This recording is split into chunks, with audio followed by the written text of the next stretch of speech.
Bonjour à tous, il est 11h sur la RTC. Merci de nous rejoindre pour ce bulletin d'information. Et nous commençons à Sédhiou. Les techniciens de la santé alertent sur la filariose lymphatique et l'onchocercose, surtout chez les enfants. Ces maladies transmises par des moustiques anophèles mettent longtemps à se déclarer après la piqûre, et ce sujet a été discuté lors d'un camp chirurgie gratuit organisé à l'hôpital régional Amadou Tidjane Ba par le programme national des éliminations de ces maladies. Le docteur Ngayossi, membre de l'équipe médicale, s'est exprimé au micro de Oumar Sissé. La filariose lymphatique, d'abord, c'est une maladie parasitaire qui est transmise par l'anophèle. Je voudrais juste rappeler que l'anophèle, c'est le même vecteur du paludisme. Donc, cela veut dire que là où il y a le paludisme, le risque est potentiel par rapport à cette maladie lymphatique. Les manifestations, souvent, c'est 10 ans après l'infestation de la personne. Ça commence donc au niveau des pieds. Comme vous le savez, c'est le système lymphatique qui est atteint. Vous avez donc le gonflement au niveau des pieds, des jambes, des fois même des seins et des bras. Et même au niveau de certains aspects sexuels chez la femme. Nous avons remarqué depuis 2 ans des cas d'hydrocèles congénitaux chez des enfants de 5 ans, 6 ans, 7 ans au niveau de. D'ailleurs, pour preuve, aujourd'hui, l'urologue a pu diagnostiquer quelques enfants âgés de 6 à 7 à 8 ans qui souffrent donc de ce hydrocèle congénital. Au-delà du camp, l'activité va continuer. Le camp, c'est 2 jours pour nous permettre de prendre le maximum de personnes. Mais nous envisageons au cas continuer avec collaboration des hôpitaux pour que d'ici jusqu'au 31 janvier 2025, on puisse continuer à prendre ces cas d'hydrocèle confirmés au niveau des 3 hôpitaux que j'ai cités, notamment le centre régional l'hôpital régional de Kolda, le centre hospitalier régional de Sédhiou et l'hôpital de la paix d'éducation. Oumar Sissé, dans le cadre des activités du Gamou annuel de Taïba Ndiassène 2025, commémorant la naissance de El Hadj Ibrahima Niass Baye, l'association Jamhiyatou Ansaroudine Sénégal, GADES, qui regroupe l'ensemble des talibés Baye, a organisé un forum économique dans ladite localité. L'objectif de cette rencontre est d'apporter des solutions à la problématique de l'agriculture au Sénégal à travers le projet agricole novateur Tolu Baye, qui consiste à cultiver des hectares de terre pour assurer la souveraineté alimentaire. Ce forum a également été l'occasion de mettre en lumière la vision de Cheikh Ibrahima Niass Baye, qui selon eux anticipait déjà sur le développement agricole à l'horizon 2050. Et puis, le chef du service régional du commerce de Kédougou a annoncé une légère hausse du prix de l'huile. La bouteille de vin lui coûte désormais à 22 000 francs CFA à cause de l'augmentation des prix sur le marché international. Le commissaire aux enquêtes économiques appelle les habitants à signaler toute hausse abusive des prix des produits de base. Propos recueillis par Ibrahima Diabakhate. La situation du marché, donc, on peut relever une stabilité du marché, contrairement à ce qui se dit qu'il y a une flambée des prix. Donc ce n'est pas le cas, sauf pour le cas de l'huile, où on peut noter donc, une certaine hausse, donc hausse légère du prix de l'huile, qui se situe aujourd'hui à 22 000 francs la bouteille de 20 litres. Donc ça se justifie un peu par l'augmentation du prix sur le marché extérieur.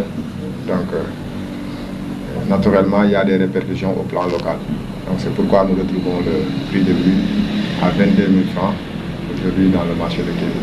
Donc, pour les autres denrées, quand même, il faut considérer qu'il y a une stabilité. Donc, ce qui se dit, c'est des velléités de spéculation. Mais le message qu'il faut faire passer, c'est de comprendre que nous, on est là et on est regardant sur ces aspects-là. Et donc, j'invite les populations quand même à faire des réclamations en cas de constatation de spéculation ou bien de hausse sur certains produits. Donc, par rapport à cela, si nous recevons les réclamations, nous les traiterons le plus promptement possible pour véritablement relever ces pratiques-là. Nous restons toujours sur la question des prix. À Ndioum, si le riz conserve un prix relativement stable, les autres produits de première nécessité connaissent une forte volatilité, bien que les stocks soient jugés suffisants. En revanche, les produits maraîchers restent accessibles aux ménages. Aminata Ndiaye a parcouru le marché pour la RTC. C'est un sérieux casse-tête pour les ménages du département de Podor. S'approvisionner en denrées alimentaires de première nécessité n'est pas à la portée de toutes les bourses. Les prix ont connu une hausse vertigineuse. Le kilogramme de l'oignon importé coûte 600 francs. La pomme de terre est vendue à 13 000 francs le sac de 25 kilos, soit 700 francs le kilogramme. À noter que le riz et l'huile ont également pris l'ascenseur. Le prix de l'huile est monté depuis quelque temps, 1000 francs à 1200 francs le litre. Les produits alimentaires sur le marché sont actuellement chers. Seul le riz est un peu stable. Le sac de 25 kg d'oignons coûte 10 000 francs, donc on est obligé de vendre le kilogramme à 600 francs. La pomme de terre aussi ne déroge pas à la règle. Le sac est à 13 000 francs et le kilogramme à 700 ou 800 francs.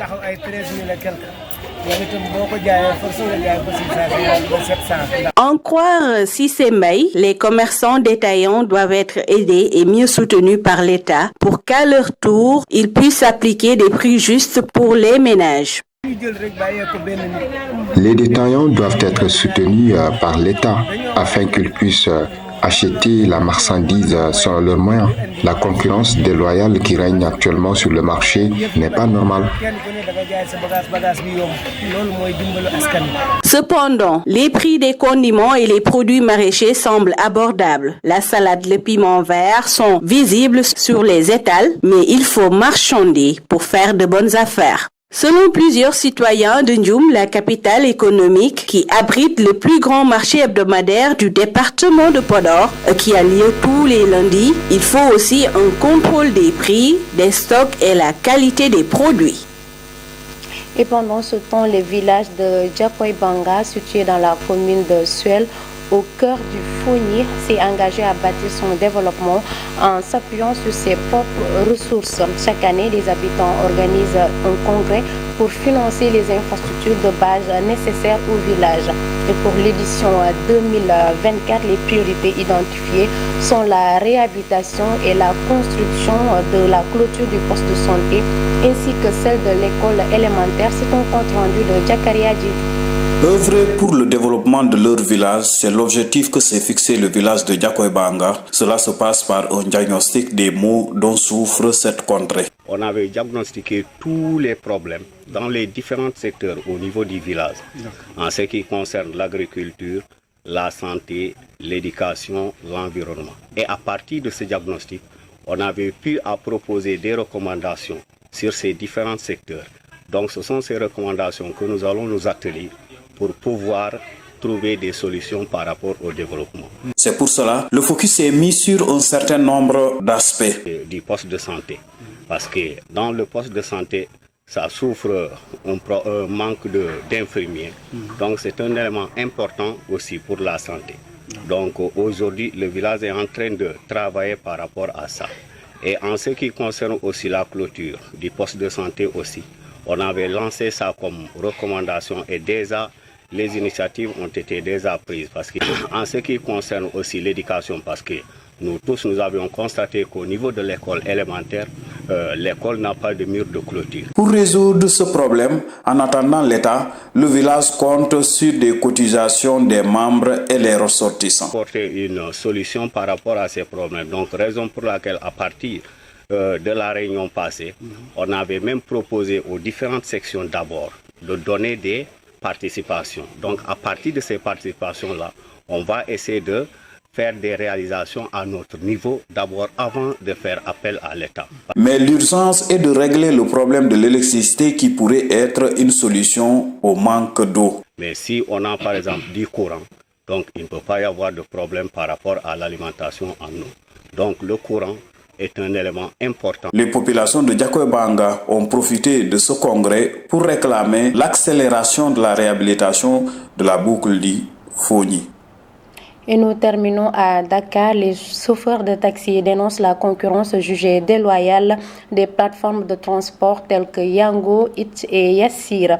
Ils réclament une réglementation stricte pour encadrer des nouvelles structures qu'ils considèrent comme illégales. Cependant, ces services numériques séduisent une partie des usagers attirés par leur sécurité, le confort, mais également des tarifs plus abordables. Reportage Aminata Abdoulaye Watt. Des bandeaux rouges continuent d'apparaître sur certains taxis à Dakar. Ce geste symbolique exprime leur mécontentement face à des plateformes de transport telles que Yango, Hitch et Yassir, accusées de concurrence déloyale. Maintenant, certains propriétaires de voitures particulières font du Yango. Il y a beaucoup de laisser-aller dans le transport. Ce n'est pas normal. On ne magnifie pas cette concurrence déloyale qui impacte négativement notre activité.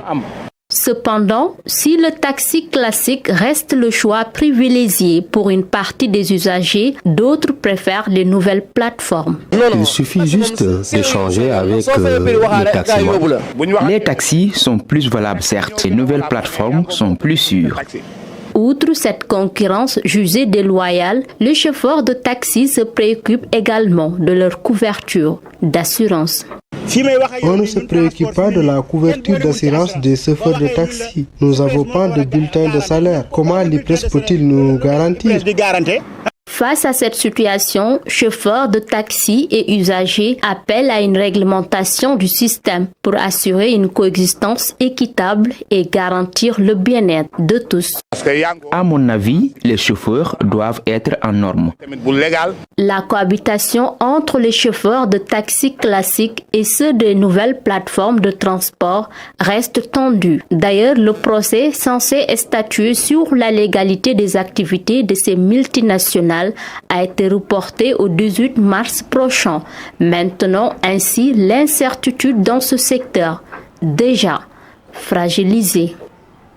Merci Aminata Abdoulaye Watt. D'ailleurs, c'est cet élément qui met fin à ce bulletin d'information. Et à 12h, vous aurez les informations en poulard avec Aminata Abdoulaye Watt. Mais également, vous pouvez continuer à nous suivre sur uracsénégal.sn. Je vous souhaite une très belle journée.